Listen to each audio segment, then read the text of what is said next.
നമുക്ക് തലക്കറി ഉണ്ടാക്കാം. ഇതൊന്ന് കഴുകിയെടുക്കണം കേട്ടോ, വൃത്തിയാക്കിയിട്ട്. ഇതിന്റെ മുകളിൽ ഇവിടെ അതൊരു കറുപ്പ് സാധനം ഉണ്ടാവും, അതൊക്കെ വരതി പൊക്കണം.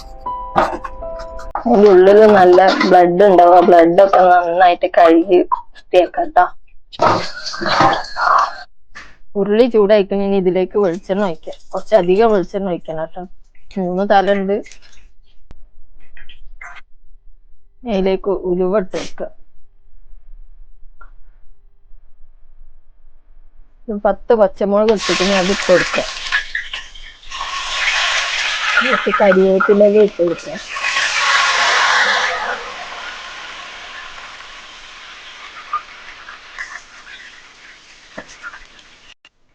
ഇതൊരു 500 ഗ്രാം ചുവന്നുള്ളിയാണ്. ഇതിന്റെ ടേസ്റ്റ് കൂടണമെങ്കിൽ ചുവന്നുള്ളി ഇടണം കേട്ടോ.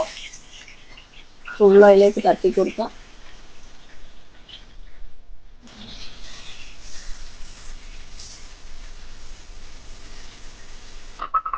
ഉള്ളി വേഗം വാടി കിട്ടിയാൻ വേണ്ടിയിട്ട് ഉപ്പിട്ടെടുക്കാം. ഇതിലേക്ക് ഇഞ്ചിയും വെളുത്തുള്ളി ഇട്ട് കൊടുക്കാം. നല്ലോണം മിക്സ് ആക്കി കൊടുക്കണം.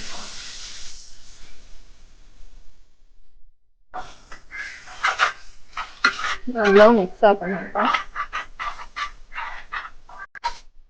ഇതിലേക്ക് ഒരു 5 തക്കാളി ഇട്ടിരിക്കണം, അതും കൂടെ അരിഞ്ഞിട്ട് കൊടുക്കാം.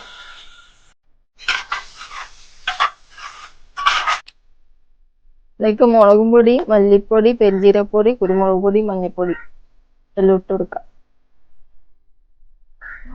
നല്ലോണം മിക്സ് ആക്കി കൊടുക്കണം.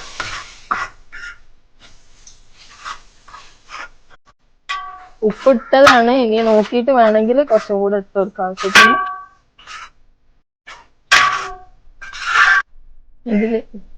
ഇതിലേക്ക് പുളിവെള്ളം ഒഴിച്ചു കൊടുക്കാം.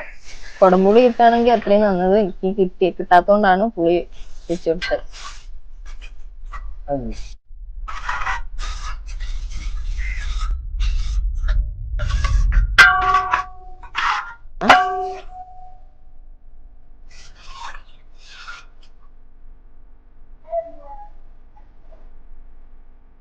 കറി നല്ല വെട്ടി തളിച്ചിരിക്കണം. ഇനി നമുക്ക് ഓരോ തലയിലേക്ക് ഇട്ട് കൊടുക്കാം.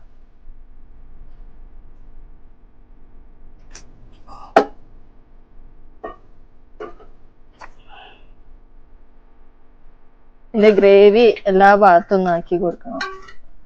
അതിന്റെ മുകളിലൊക്കെ നന്നായി പിടിക്കുന്ന രൂപത്തിൽ എല്ലാം ഒഴിച്ചാക്കി കൊടുക്കണം.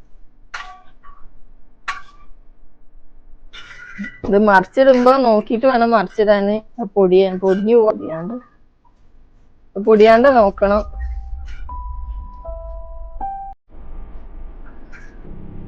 ഒരു ഭാഗം നന്നായിട്ട് വെന്തിക്കണം. ഇനി അത് മറിച്ചിട്ട് കൊടുക്കാം.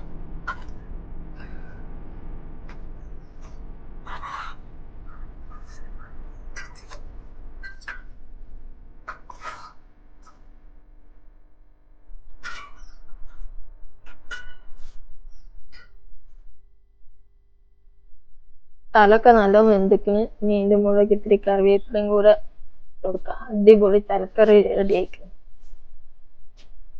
ഇത് അടിപൊളി തലക്കറി റെഡി ആയിക്കണ്. നമുക്കിത് കപ്പയും കൂട്ടി ഒന്ന് കഴിച്ചു നോക്കാം.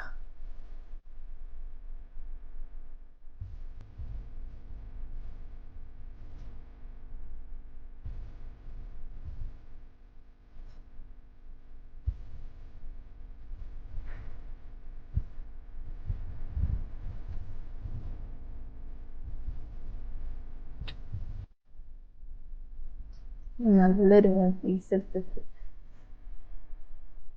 കപ്പൻ്റെ കൂടെ മിക്സാക്കി നല്ല ടേസ്റ്റാണ്, അടിപൊളി ടേസ്റ്റാണ്.